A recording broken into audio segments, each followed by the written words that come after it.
So what are those? They're decorative quilts. Thank you. That look like you're looking through a window. Huh. If you look at it, you can see they're 3D, and they look like a quilt. They look like they're quilted windows. You can see here. This one is probably my most favorite,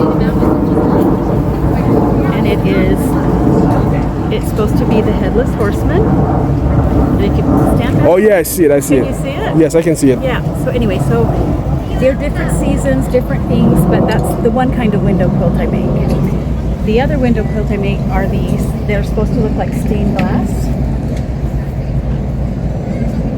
Some are a little brighter than others, but my Halloween ones are the most favorite. The fabric is batik, which means it's kind of a flashy color. And when you hang it up, it looks like you're looking through stained glass windows.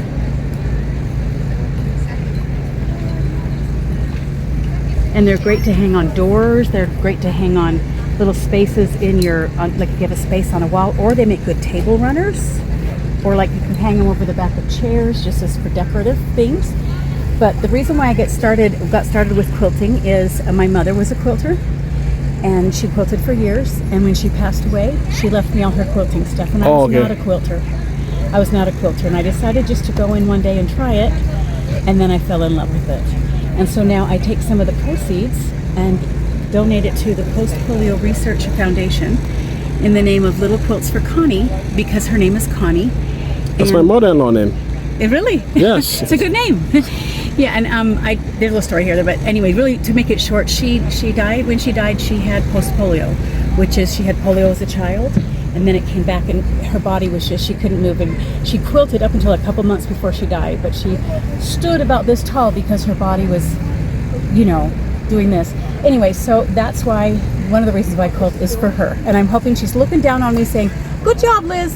I'm hopefully she's saying that. But I got some of the fabrics I actually use in my quilting that she left to me, and they just mean a lot to me, and I hope somebody else can enjoy them as much as I enjoy them. Yeah, there's a lot of sentimental value. Yes. Yeah. Tell me, are you the only daughter? Nope. So why you? Because I'm the favorite. Oh. Well, Liz, be careful now. I know. My sisters are going to see that and go, really? No. So why you? Actually, my sisters weren't really interested in it. Okay.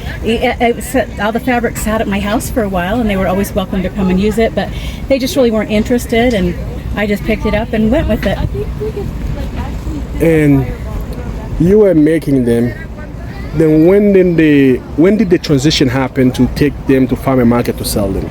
Was it always the idea to do that? No, it wasn't. I started making them for my friends because I can only have so many quilts in my house, and our house just is taken over with quilts. You can ask my husband. He's like, no more quilts. Anyway, and so I started giving them away, and then people started saying, people would really be interested in these. And so I did have a couple people buy them, and I'm like, maybe I should do this. And so then I thought, I just don't want to keep the money for myself. I think I could use that money to help other people. So that's what I did. Yeah. Mm-hmm. Yep. Do you teach classes, teach people how to do this, or no, just sell them? But if anyone's interested, I'd be happy to help them learn how to do it. It's fun and it's relaxing, and I think it's very therapeutic. Quilting is therapeutic. It gets your minds off life, and if you're doing it for a cause, it's really, really good. I enjoy it. And let's talk about one of those pieces right here. Okay. This one is a favorite too. Wow, this is beautiful, Liz. Thank you. You're a very talented lady. Thank you. How long does it take you to make something like this? From start to finish, probably about 3 hours. But I do like a whole bulk of them at a time. So like I'll do a whole day and I'll make this kind of quilt, and the whole day I'll do the next kind of quilt. So I do them in bulk. But from one quilt like that, probably 2.5 hours, 3 hours, maybe to do the whole thing from start to finish. That's including doing all the quilting around the frames and the backing and everything, cutting it out, everything. So. And how do you price them? I actually price them. I look at how much the fabric costs, how much I look at if I take how much per hour that I would charge myself to make something, and I usually double what it costs to the cost, and then I set my price. I'm not really trying to make more. Yeah. I'm just trying to make enough to pay for it and donate some. That's all I'm really trying to do. So how much is something like this cost? These ones, they're $39 each. That's not bad. Not bad at all. And I also run a thing that if you buy two, they're 2 for $72, or they're 3 for $99, because you can get different seasons. So some people like to get like a winter, a fall, a Halloween, or a summer. So you can get different seasons. And they also get, let me show you this. They get a decorative hanger to go with it, so they can hang it on a hanger.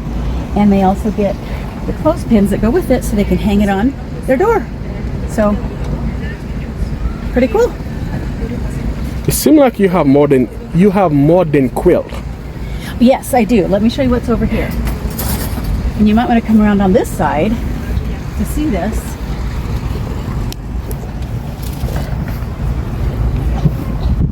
These are tier tray items. This is a tier tray, where it's trays in tiers. And you put things on here that kind of have a theme.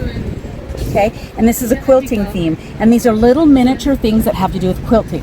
Like I have a little jar that has pin cushions in it, or I have a little jar that has spools of thread, or I have, this looks like a quilt ladder with mini quilts on it.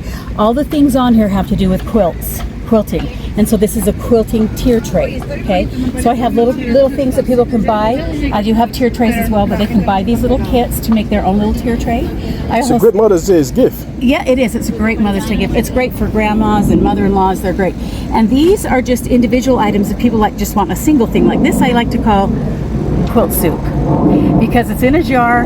It's got all the little ingredients for soup, but it kind of looks like soup. It's little noodles are made out of the measuring tape, and it's got the tomatoes, that's the pin cushions, and the batting at the bottom kind of looks like some froth. So it's just kind of a play on words, quilt soup. And I've got some little chairs with quilts on them. Some people like to just have little knickknacks that are quilty, and so that's what these are, little jars full of things. Like that's a little jar with a tape measure and some thimbles in it.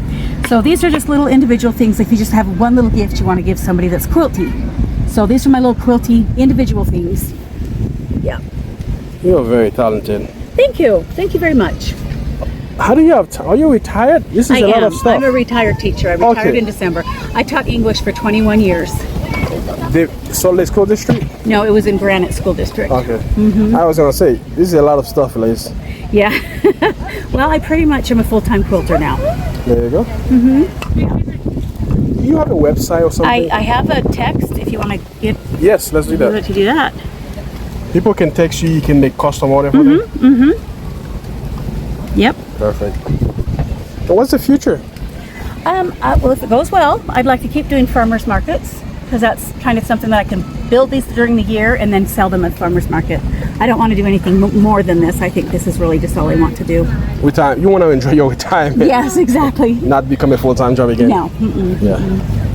Well, thank you, Liz. Thank you.